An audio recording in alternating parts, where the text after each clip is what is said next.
ભુજ ખાતે પ્રધાનમંત્રી નરેન્દ્ર મોદીએ સજીવ કૃષિમાં નોંધપાત્ર કામ કરનારા હિતેશભાઈ વોરાને પણ સન્માનિત કર્યા હતા। આ સન્માન બાદ તેમણે જણાવ્યું હતું કે પ્રકૃતિની રક્ષા કરીને સજીવ ખેતીમાં કાર્ય કરવા બદલ તેમનું સન્માન થયું છે, જે બાબતનો તેમને ખૂબ આનંદ છે।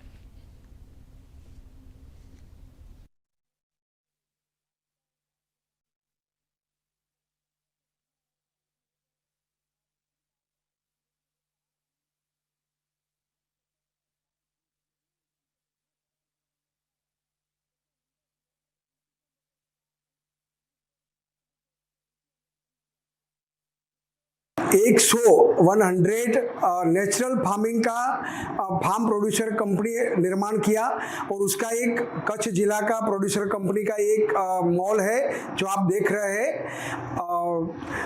हम लोग प्राकृतिक खेती के अंदर लास्ट 12 साल से कार्यरत है और बहुत सी अच्छी स्कीम जो सेंट्रल गवर्नमेंट ने और स्टेट गवर्नमेंट ने हमारे किसानों के लिए उपलब्ध करवाई है।